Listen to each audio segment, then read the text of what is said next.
You good? Wanna say something? Can you talk from here? No, he doesn't want to say anything.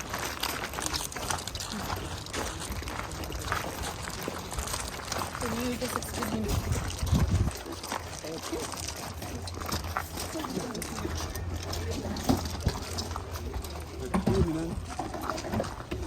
Azziad.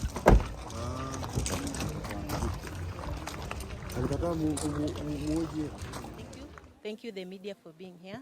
Today was a plea-taking day in the case involving the state versus Chira regarding the statements and the live video he did on TikTok. The plea-taking has taken place, in which he has pleaded not guilty to the charges, and the court has directed that he be awarded a cash bail of 50,000 or a bond of 100,000 shillings. So the case will be coming up for mention on 7th of September. Now, on the mention is when we'll be confirming whether the prosecution has exchanged documents with the defense, documents we intend to rely on in prosecuting the case. So in short, that's what has happened today. So we'll be back on 7th of September. Okay, so you're here to represent your client, and maybe have you agreed with what the court has said, or maybe what are your plans? Yes, bail on bond is a constitutional right for every accused person under the Constitution. And the court has the discretion to determine the same, looking at the nature of the offense before it. So yes, it's Chira's right. He has a right to that. So we are not opposed to it in any way. It is his right, yes. And maybe we also have Kenyans who are, they were asking, is there a possibility of maybe if now the accused apologies, is there a possibility of him being forgiven or something like that? The issue is between Chira and Azziad. In the event that any time from now, if Chira is willing to issue an apology, then Azziad is at liberty to do the same, accept it. And in the event he accepts it, then we go to the next stage where they'll come to court, inform the court of what they have agreed as individuals. And the court cannot be opposed to it. Yes, if they have agreed and the complainant is willing to withdraw the case, then the court cannot move if you are not willing to prosecute the same. Is it something that maybe you have talked with Azziad on forgiving in case there's an apology? In the event of an apology, even alternative dispute resolution is provided for under our Constitution.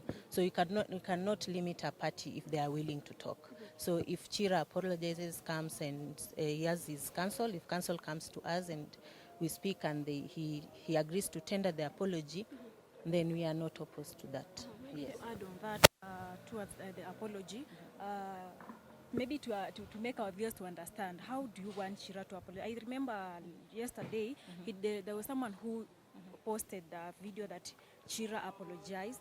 Yeah, because you want Chira to apologize on public. I don't know if you are, in which way do you want him to apologize? Maybe to clarify on that. To do a video, or in which way? We cannot, an apology, the manner in which you make an apology does not make any manner stronger than the other. So we cannot dictate. But it's Chira who will come to us and tell us, I did a video saying these things against your client. I'm willing to apologize in the same manner. We won't be opposed. An apology is an apology. And sometimes when you're at a bargaining table, you don't set the base minimums too high. Let the apology, as long as it's sincere. Yeah, it doesn't mean a written apology is stronger than a spoken one. Yes, if parties can agree, then that is it. Yes. There are rumors that before the arrest, Azziad asked Brian Chira to apologize, but he refused. Maybe is it true? Is it something that Azziad has told you? No. It's not true. Once Chira was arrested, and as a media, you can have even a copy of his statement that he did when he was arrested at the police station. Chira actually acknowledged that he actually is the one who said he wanted to apologize. Yes, so my work was to talk to the management and inform them the suspect, this is what the suspect is saying. So it's up to now us to arrange for the parties, because from his end, he has expressed the willingness to apologize. So we cannot bar that. If parties want to apologize, if they want to talk and have the matter settled, we encourage that. Yes. Going through the comment section, we can see so many people are really supporting Azziad because what Chira did, it was absolutely wrong. And others are saying it's like Chira hayuko sawa. He's not mentally okay. Maybe he's facing depression, he has stress and everything. So maybe what do you think about it? Is it true? Maybe have you talked to some close people who are close to Chira, and also according to you, maybe umemwangalia. Do you think it's true? He's depressed, hayuko sawa? Okay, for me as individual, I'm not a doctor one. I cannot look at somebody and say whether they are depressed or not. But our law is very generous. In the event that he's going through a mental or a health issue, the law is very generous. We have the provisions under the law that should be followed. If it's an alleged that he's not okay, the magistrate takes that as a judicial notice. There is a procedure. He can go through some tests. So individually, if I stand here and say he's depressed or not, I cannot. And even any other person outside there cannot. Since a matter being handled by the law has measures that provides for that. And I'm sure the court will be very willing and very ready to undertake him through the relevant tests to prove. They're saying that why couldn't you be able to take Chira earlier and yet he was arrested on Thursday? A normal person would be taken the next day. So why did that happen? Okay, Chira was arrested in school. The police, the investigating officer left here for Kabarak. They were there by 8, and they actually even recorded statements. If you go to Kabarak, you will get them. It's a public document, you can access them. So on reaching the school, the administration, they were speaking to the chief security officer. The administration actually told them, we have actually suspended Chira from the school. So as it stands at that point, they were not aware of his whereabouts or where he is because he was no longer a student. So on that, we now told the court at the point of committing this, whatever is going on, those are internal issues.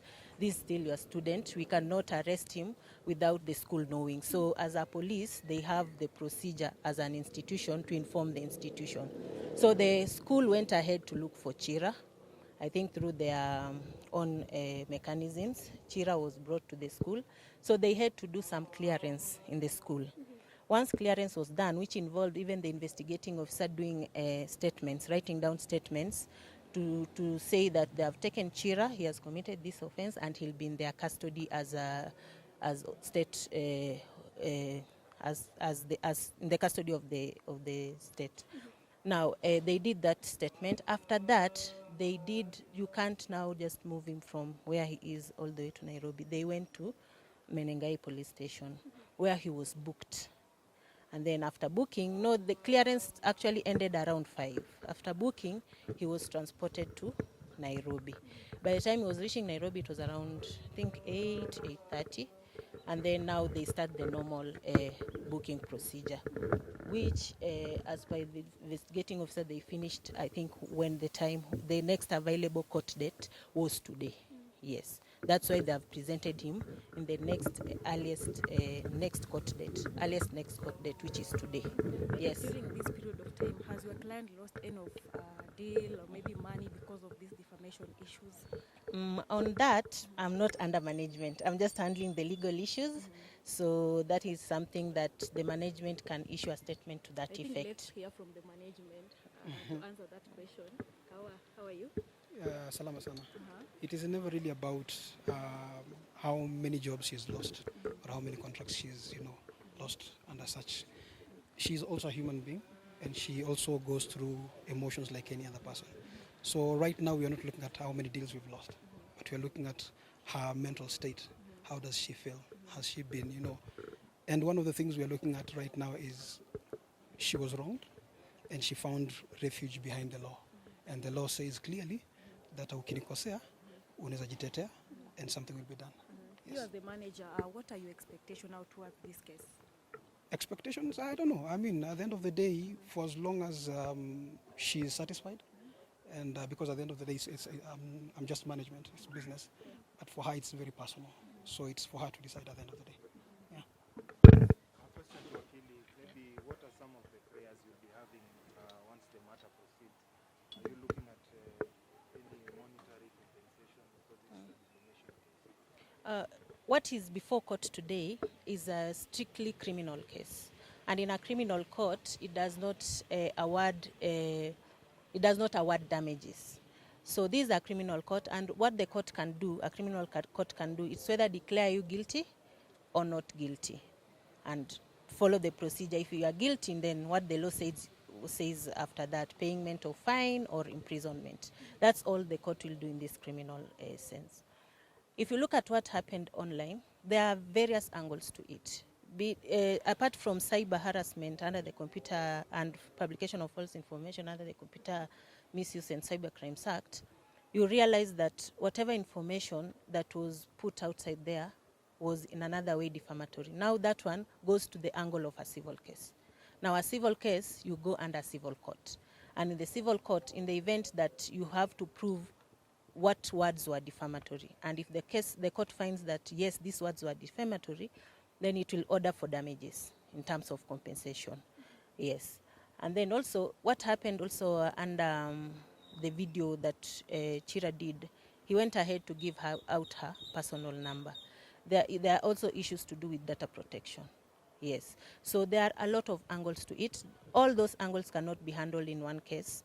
Every case has its jurisdiction under a different court and a different forum. Yes. So are you looking at filing civil proceedings?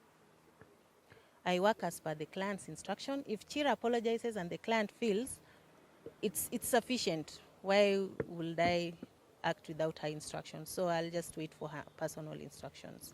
And once maybe we have a way forward, then I can confidently answer that. Yes. Yeah. Okay.